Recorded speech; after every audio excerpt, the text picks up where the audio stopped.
Moi, ce qui m'a le plus marqué, c'est notre reportage en Suède et notamment ces cours d'art ménager qu'il y a dans les écoles là-bas, cours qui ont lieu tout au long de la scolarité, qui sont vraiment réguliers. Donc, c'est une grande pièce avec des lave-linges, des cuisines, et on a vu des jeunes jadots en capuche, en sweat parfois, à qui on explique comment nettoyer une cuisine, comment faire une lessive, tout en leur donnant à l'oral des instructions, des chiffres, des stats sur les violences faites aux femmes, etc.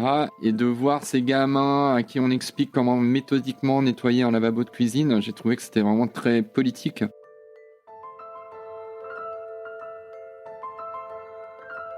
Bienvenue dans Mère, le podcast du média Les Louves qui accompagne les femmes dans la maternité depuis 8 ans. Je suis Marine Defresne, cofondatrice des Louves, journaliste et maman de 2 enfants, et j'aime au plus haut point la plongée dans l'intime et dans le secret de nos vies de femmes que nous offrent les podcasts. Ici, on explore ce que c'est de devenir mère et tout ce que ça transforme en nous, dans nos corps, nos cœurs, notre identité, notre couple et notre place dans la société, à travers des témoignages à cœur ouvert, des histoires extraordinaires et des conversations passionnantes.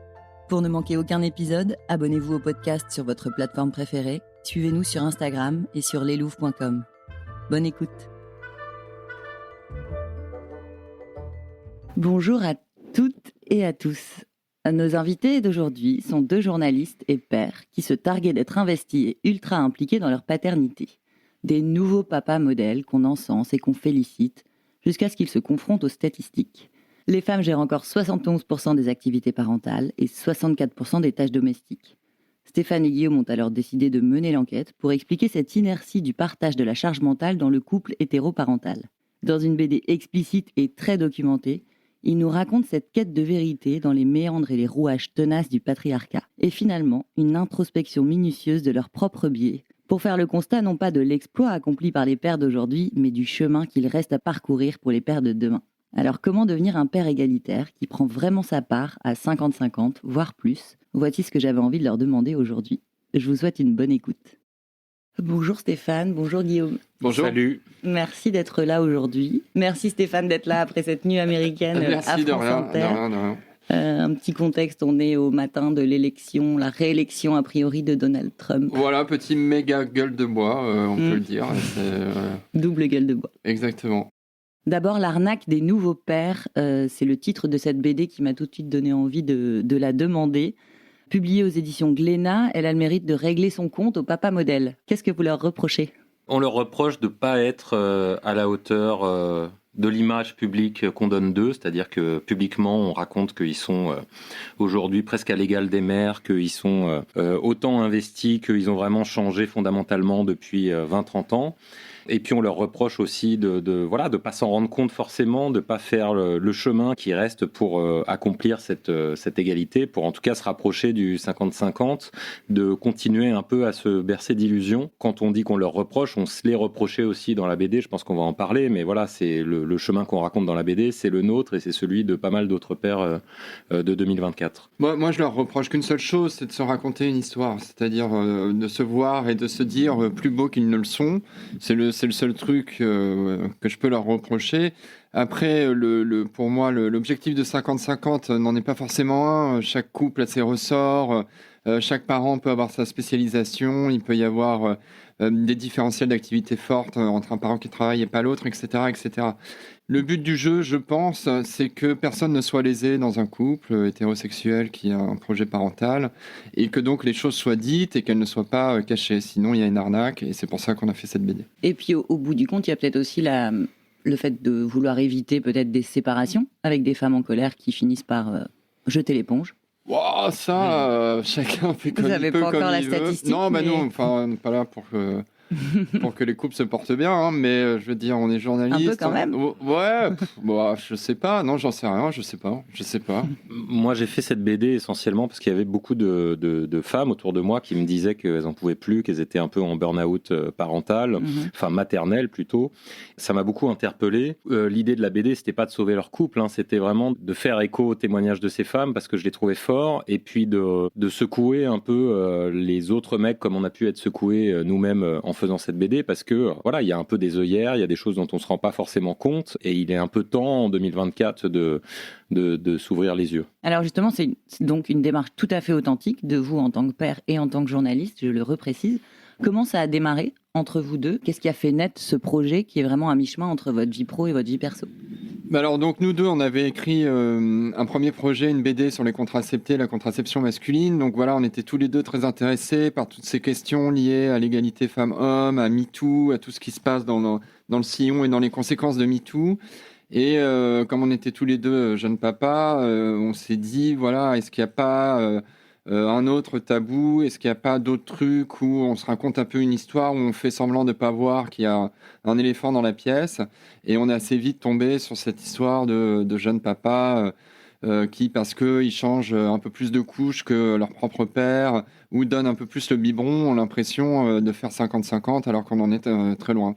Donc on s'est assez vite lancé sur ce ressenti, et les chiffres et les témoignages qu'évoquait Guillaume nous ont vite montré qu'on était plutôt sur le bon chemin. Moi, j'ai une fille de 5 ans et la discussion que je peux avoir dans mon couple sur qui gère quoi, comment on fait, est-ce que chacun en fait assez, et notamment est-ce que moi j'en fais assez, c'est un peu une discussion quotidienne. Élever ma fille, s'occuper d'elle et gérer toutes les tâches un peu désagréables au-delà d'essayer de la faire rigoler, c'est des choses que j'ai pu un peu apprendre ces 5 dernières années, notamment parce que ma nana m'a mis à juste titre quelques coups de fouet, donc c'était vraiment une préoccupation quotidienne. J'ai plein de jeunes pères autour de moi à qui ça arrivait aussi, de jeunes mères du coup aussi à qui ça arrivait, et donc c'est vraiment quelque chose dans lequel on baignait. Et on sent bien là dans les retours qu'on a depuis l'apparition de la BD que c'est pas un sujet qui ne touche que nous, ça touche beaucoup de parents, c'est leur quotidien, ça méritait donc d'être traité, je crois. Justement, est-ce que vous vous êtes dit qu'il vous avait manqué quelque chose ? Est-ce que vous vous êtes dit, si on m'avait expliqué ça ou si on m'avait formé à ça à un moment plus propice, peut-être dès la grossesse, est-ce que vous avez trouvé que ça avait manqué, ça ? Moi, j'ai trouvé que quand je suis arrivé dans cette paternité, j'avais l'impression de ne pas être formé. J'avais été à tous les cours d'accouchement, j'avais lu 2-3 bouquins, mais je pense que comme énormément de parents, mères et pères, j'étais quand même un peu à la ramasse. Et je l'ai vu encore plus lorsqu'on a été à des cours de préparation pour les futurs papas. C'est des choses qui sont payantes, qui existent dans plusieurs villes de France, et je voyais le niveau de formation qu'on pouvait avoir, je voyais du coup les choses qui se développent depuis quelques années, et je me disais c'est formidable, et je pense que chaque parent, et notamment chaque père, pourrait en bénéficier, parce que ça permet d'être un peu plus à la hauteur sur le plan pratique,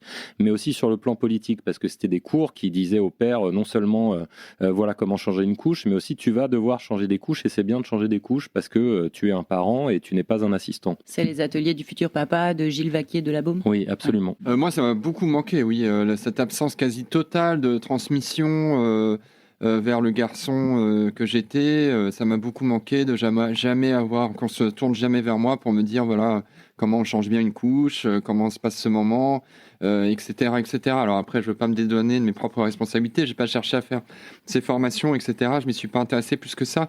Toute cette transmission qui ne dit pas son nom et qui se fait sans qu'on s'en rende compte. Qui se fait du côté des femmes, mais qui pas se fait du côté des femmes, dans le milieu patriarcal dans lequel j'ai grandi, bourgeois, conservateur. Je pense qu'on s'est tourné 2000 fois vers ma sœur pour lui dire voilà comment on s'occupe d'un enfant, et jamais vers moi.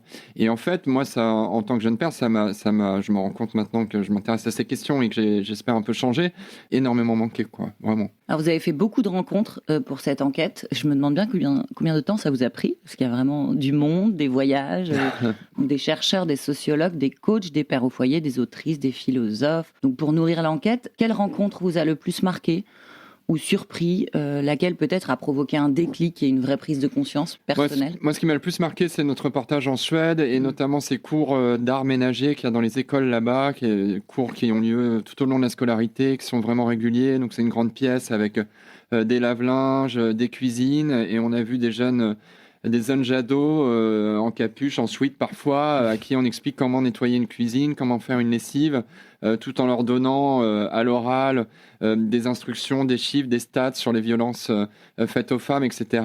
Et de voir ces gamins à qui on explique comment méthodiquement nettoyer un lavabo de cuisine, j'ai trouvé que c'était vraiment très politique, et que c'était un vrai changement mis en place, que derrière, évidemment, tous ces hommes ne pourraient pas dire « je ne sais pas comment on fait ».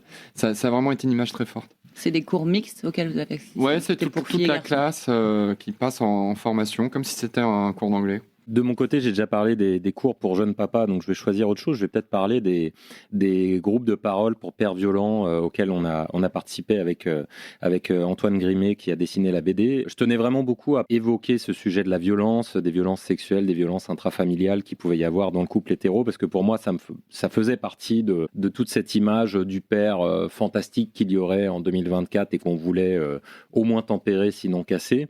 Ce qui était très intéressant dans ces ateliers et que j'ai retrouvé depuis dans le livre de Mathieu Palin qui est consacré à ça, à la violence des hommes, c'est qu'on voit que le sujet de l'éducation des enfants, le sujet des banales parfois disputes domestiques peut déboucher sur la violence de la part des hommes. Quand on voyait ces hommes parler de ça, comment ils pouvaient partir de quelque chose qui paraissait peut-être insignifiant, mais comment ça développait chez eux de la violence, on sentait bien, je trouve que tout ce qu'il y avait à changer, tout ce sur quoi il y avait à travailler dans ce domaine-là. Du coup, je rebondis sur la Suède, parce que là, pareil, il y a une sensibilisation aux violences conjugales, il y a ce rôle du père qui est mis en avant. Est-ce que vous avez trouvé un modèle qui vous a vraiment inspiré et vous êtes revenu en vous disant, en fait, c'est ça qu'il faudrait faire, c'est exactement la même chose qu'il faudrait faire, ou est-ce qu'il faut tempérer aussi cet idéal suédois? Alors, on n'a pas exactement la même vision des choses. Guillaume est un tout petit peu plus pessimiste que moi. Moi, j'ai trouvé vraiment que ça relevait un peu du modèle et du futur et qu'on avait la page à écrire en France pour les 20 ans qui viennent. Parce que je pense qu'il y a un énorme fossé quand même entre eux et nous. Par exemple, cette affaire de congé paternel où les hommes peuvent assez facilement avoir un congé de 4, 5 ou 6 mois, dont 2 ou 3 mois tout seul avec l'enfant, ce qui change absolument tout. Et quand vous réfléchissez à tout ce que ça induit et que vous revenez en France et que là, vous avez des mecs qui, au maximum, prennent 25 jours, mais parfois en prennent que 12, vous vous dites, là, le fossé est énorme. Ensuite, ça ne veut pas dire que c'est un paradis où tout est réglé, loin de là. Mais enfin, j'ai quand même l'impression qu'ils ont 20 ou 30 ans d'avance sur nous. Mais je dirais pas grand-chose de différent. J'ai l'impression que c'est un pays qui est bien en avance, mais ce qui m'a paru quand même assez symptomatique, c'est que quand on a interrogé la ministre de l'égalité homme-femme pour lui demander si elle allait célébrer en 2024 les 50 ans de ce congé parental qui fait figure de modèle dans plein d'autres pays dans le monde, elle a dit pas vraiment, parce qu'on n'en est pas encore à l'égalité, il y a encore beaucoup de chemin à faire, et on sent que dans le pays, à la fois on est fier d'être en avance par rapport à d'autres, et en même temps, quand le pays compare la situation des femmes et des hommes, il se dit encore, il y a encore du chemin et il y a encore des choses à faire, et donc il faut travailler et continuer à se retrousser les manches. Malgré tout ce qu'ils ont fait, c'est pas gagné, quoi. Ouais. Dans tout ce que vous avez vu, entendu, noté, selon vous, c'est quoi la première chose à éliminer dans ce qui nous reste du patriarcat, ce qui vous a été transmis du patriarcat par vos familles? C'est quoi la première chose sur laquelle il faut agir en tant qu'homme? Moi, je pense que c'est dans plein de familles, ça reste au plus profond de nous-mêmes. C'est ce modèle-là qui fait que on va avoir une éducation qui est genrée, qui est différenciée, que on va dire sans cesse aux petites filles qu'elles sont mignonnes et aux petits garçons qui sont forts. On va pousser les unes vers les poupées et les autres vers les jeux physiques et les jouets de guerre. Enfin voilà. Et ça reste, c'est prégnant. On le voit sur la manière dont toute la société s'adresse à nos enfants, même s'il y a des progrès, on voit que ça reste ce truc d'appeler les petites filles les princesses, des choses comme ça structure, c'est très profond, et je pense que ça, c'est un travail de long terme, mais c'est quelque chose qui, voilà, dès le plus jeune âge, l'influence que ça peut avoir sur les mentalités et les représentations, c'est énorme. Ma fille, qui n'est vraiment pas, je crois, éduquée par nous comme une petite princesse, adore sans surprise les petites princesses, les choses comme ça. C'est peut-être parce que c'est cool par certains aspects, parce que c'est joli et tout, mais ça questionne forcément un peu. Là, on vient d'assister, de voir le discours de victoire de Trump, dans lequel toutes les femmes qu'il a citées sont belles, dit-il. C'est sa femme, la femme de son colistier, etc. Et tous les hommes qu'il cite sont forts et puissants. Et c'est d'une violence extraordinaire, quoi. C'est vraiment... C'est des choses évidemment qui laissent des traces. Moi, je pense qu'il y avait un truc à essayer de changer, c'est de se retirer l'idée qu'un petit garçon, il faut l'élever sans l'ouvrir à ses sentiments, à ses failles, à ses fragilités, à sa sensibilité. Moi, c'est vraiment un truc que j'ai ressenti très fortement, ce côté élevé comme un parpaing. T'es fort, toi tu bouges pas, et je pense que c'est vraiment une énorme connerie à plein de titres, mais surtout pour le petit garçon, parce que c'est pas lui faire un cadeau que de l'élever comme ça. Par ailleurs, j'aime très fort mes parents et je les remercie pour tout l'amour qu'ils m'ont donné, parler, mais on peut faire des erreurs par amour et puis on peut surtout répéter des choses du passé et moi-même aussi. Mais ça c'est un truc costaud et je pense que c'est un peu à l'origine de pas mal de soucis pour les hommes. Je pense que c'est vraiment à la base du truc plus qu'un symptôme ou une conséquence du patriarcat. Au-delà d'en mettre plein la figure à nos parents, ils n'avaient pas d'autres recettes. Est-ce que, en fait, à vous lire, j'ai eu l'impression que pas mal de pères, notamment vous, étaient prêts, mais que la société, pas vraiment. Qu'est-ce qui aide aujourd'hui les pères à prendre cette nouvelle place et à oser s'affirmer dans ces rôles-là? Pas grand-chose, après, moi, je te suis volontiers, mais qu'est-ce que la société, si ce n'est l'ensemble de ces pères, de ces hommes, qui par ailleurs font pas grand-chose non plus pour que ça bouge. Enfin, je veux dire, il n'y a pas beaucoup de manifs d'hommes pour dire arrêtons de violenter les femmes. Il n'y a pas beaucoup d'hommes pour aller regarder, introspecter quelle brutalité il a en lui. Sans avoir violé une femme, quand est-ce qu'il a été trop loin, etc. etc.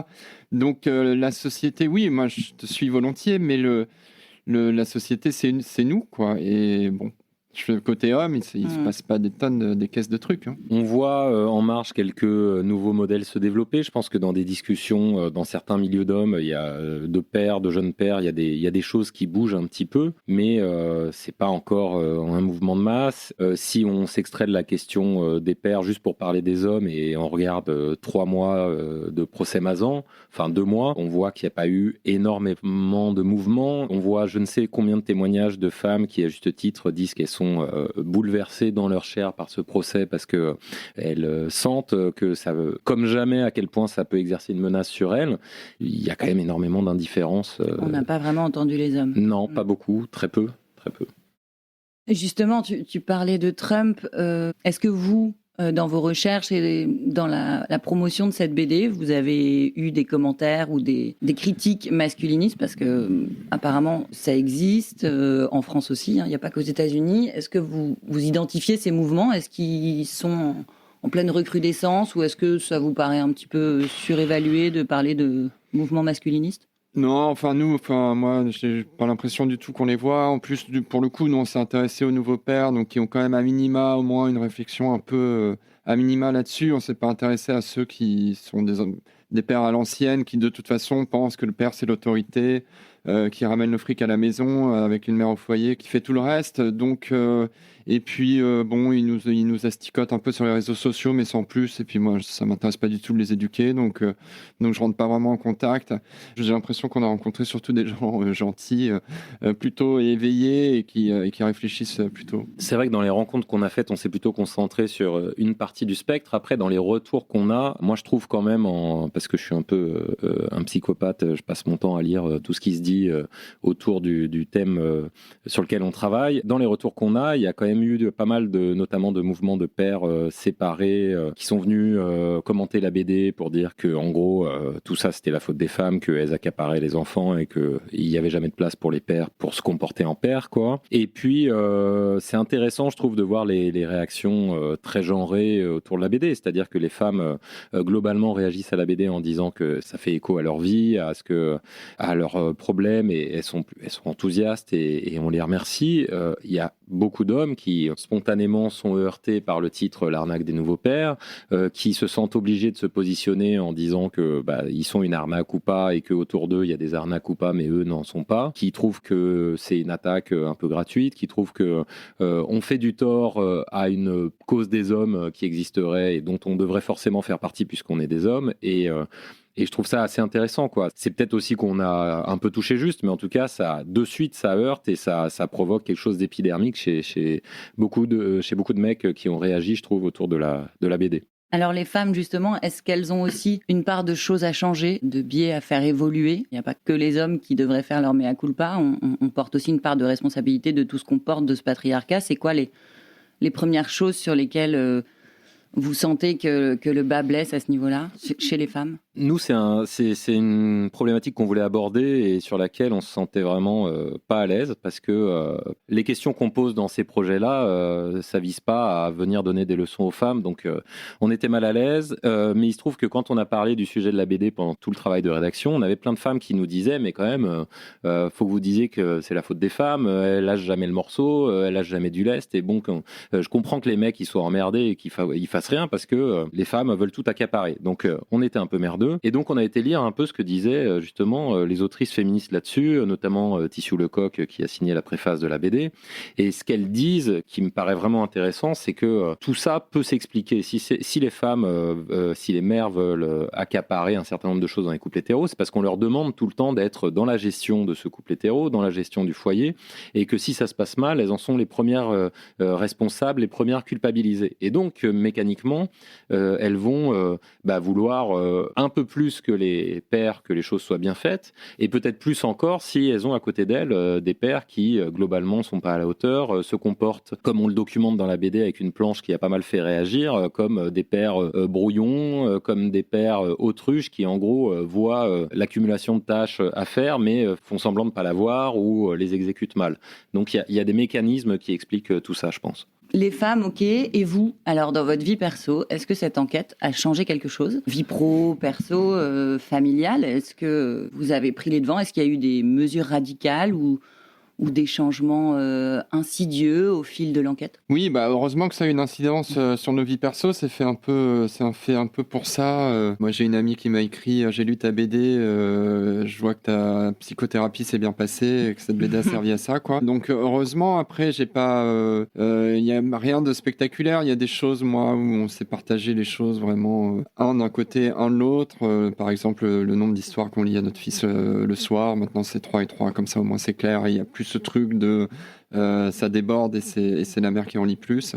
Donc il y a des choses comme ça, je gère des choses que je gérais pas avant, et puis je pense à un ressort psychologique, j'ai tout de suite un petit diable qui s'enclenche dès que je sens que je me repose plus sur l'autre qu'il ne le faudrait et que je suis en train de profiter de ma position dominante, patriarcale dominante pour rien foutre, quoi. C'est plus une alerte en permanence. Oui, alors ça n'est pas que une alerte.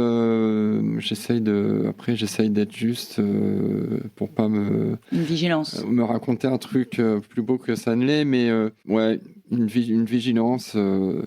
Est-ce que déjà le fait d'en parler, de montrer que ce sujet t'intéresse, que tu t'y sens sensible, est-ce que ça n'a pas déjà soulagé vos conjointes ? Rien que ça, cette reconnaissance de oui, c'est vrai que tu subis ça.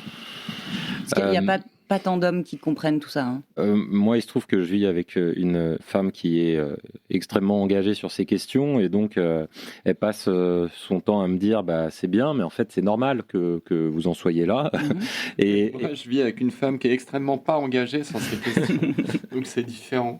Faire la BD, ça bouge des choses et je pense que, comme le dit Stéphane, c'est un peu une espèce aussi de psychothérapie qui nous a accompagnés pendant ces 2-3 ans sur laquelle on a travaillé. Je pense que ça nous a bougé. Moi, ça m'a bougé aussi sur mon rapport à ma fille, au-delà des tâches ménagères, la charge mentale, etc. Je me suis dit, en allant en Suède, justement, qu'une autre société était possible du point de vue du rapport entre le travail et le temps domestique. C'est-à-dire que là-bas, à 17h, si on est encore au travail, les gens vous regardent mal parce que ils ont l'impression que vous avez mal travaillé, vous devriez être ailleurs, vous devriez être avec des amis ou avec votre famille. Cette norme-là est extrêmement forte là-bas et peut-être que c'est pas non plus complètement idéal parce que après tout, je sais pas si on a envie de travailler, peut-être qu'on peut travailler plus longtemps, mais cette norme-là est très forte et elle permet des choses. En France, on travaille beaucoup et moi je me suis dit j'aimerais bien un peu passer plus de temps avec ma fille, essayer de passer du temps utile, de qualité. C'est pas toujours facile, mais je le fais un peu plus qu'il y a 3 ans. En fait, le truc, moi, très fort que j'ai découvert en faisant cette BD au début, c'est que en fait, les tâches, elles étaient partagées entre hommes et femmes en fonction de est-ce que la tâche qu'on fait est valorisée socialement ou par le gamin ou pas. Et ça, moi, je l'avais pas en tête. Et donc là, c'est vrai que immédiatement, j'ai une alerte sur le côté. Là, je suis en train de faire un truc parce que c'est cool, d'une façon ou d'une autre, c'est valorisé par la société ou par le gamin dont je m'occupe, et je ne fais pas un truc parce que c'est pas cool. Et c'est vrai que ça change quand même un tout petit peu la donne de l'avoir en tête, et si la BD a servi au moins à ça, je pense qu'on aura remporté une petite victoire, quoi. Est-ce que tu peux donner un exemple de truc cool et pas cool ?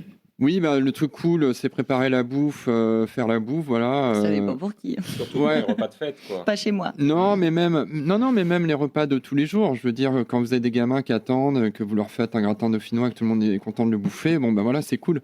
Et par contre, préparer les fringues la veille, Moi, c'est le cas pour ma deuxième fille qui pète un plomb le matin dès qu'elle trouve pas une chaussette, etc. De préparer ça, c'est valorisé par personne. T'as clairement pas envie de faire ça le soir, personne n'a envie de le faire. Ou prendre un rendez-vous Doctolib pour le pédiatre. C'est chiant, penser au vaccin, tous les trucs comme ça, c'est horriblement chiant. Et c'est des trucs que moi, je fais très peu.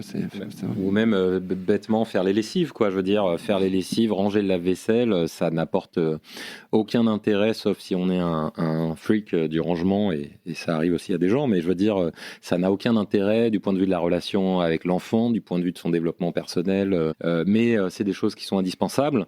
C'est souvent des tâches qui restent entre les mains des mères parce que les pères préfèrent, eux, faire autre chose. Et dans la BD, on raconte l'exemple d'un copain à moi qui ils se sont rendus compte dans leur couple qu'il partait le samedi matin au parc avec son fils et que pendant ce temps-là, et il disait à la mère, je te laisse, comme ça t'es tranquille pour faire ce que tu veux. Mais en fait, à chaque fois, elle se retrouvait à faire le ménage à la maison parce que sinon, il n'était pas fait. Donc, c'était quelque chose de symptomatique de cette différence-là, quoi. Un conseil peut-être pour les futurs papas qui nous écoutent et leurs futures épouses.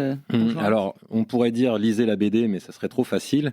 Non, il y a un conseil un peu plus qui revient souvent dans ce qu'on a lu, c'est en fait faire des listes. Alors, ça paraît très très loin du romantisme du couple tel qu'on le voit dans La La Land ou ailleurs, mais en fait faire des listes de ce que chacun fait dans un couple hétérosexuel, de ce à quoi chacun pense, méthodiquement, jour par jour, heure par heure, sur une semaine, ça permet de documenter la différence entre l'un et l'autre. Et on a eu un couple qui est venu à une rencontre qui avait l'air pourtant assez engagé sur ces questions. Ils nous ont dit qu'ils ont fait l'exercice de la liste. En 3 jours, ça avait l'air d'avoir tout changé parce que le mec, qui pourtant pensait vraiment bien faire, s'est rendu compte que sa nana en faisait beaucoup plus. Et il y a des applis pour faire ça. Enfin voilà, on peut faire cet exercice. Ça permet de faire un état des lieux. Ça ouvre bien la discussion, je pense. Moi, le petit conseil que je donnerais à un mec qui va devenir père, c'est moi, je regrette tellement d'avoir ma priorité pendant des années avec les gamins, c'était de passer le moins de temps possible quand je changeais une couche. Je me pinçais le nez et le but, c'était d'aller le plus vite possible et de mettre fin à ce moment-là. Et en fait, c'est complètement teubé parce que ça peut être un moment très marrant. Du caca, on se lave les mains après, c'est vraiment pas grave. L'odeur, on s'en remet. Et en fait, on peut jouer avec son gamin, on peut échanger avec son gamin, on peut avoir une relation avec son gamin à ce moment-là. Et même si c'est le moment qui peut nous paraître le plus emmerdant, c'est le cas de le dire, quoi. Et donc, il faut, voilà, si je pouvais revenir en arrière et déjà commencer sur un micro-truc, ce serait de changer ça. Ne faites pas ça, les mecs. C'est vrai qu'on dit souvent aux femmes, profites-en, ça passe vite, mais... Ça vaut aussi pour les pères, parce que oui, ça passe très vite. Merci à tous les deux. Je rappelle le titre, L'arnaque des nouveaux pères, publié chez Glénat, de Stéphane Jourdain et Guillaume Dodin. Donc c'est déjà en librairie. Avec Antoine Grimet, votre dessinateur. Avec Antoine Grimet, votre dessinateur qui a eu bien du pain sur la planche. Ouais. Merci beaucoup d'être venu. Merci.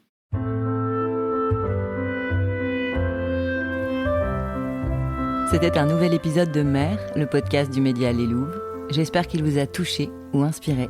Si vous aimez notre podcast, soutenez-le sur votre plateforme d'écoute avec quelques étoiles et un commentaire qui nous aideront à produire encore plus d'épisodes. À bientôt sur Les Louves et merci pour votre fidélité.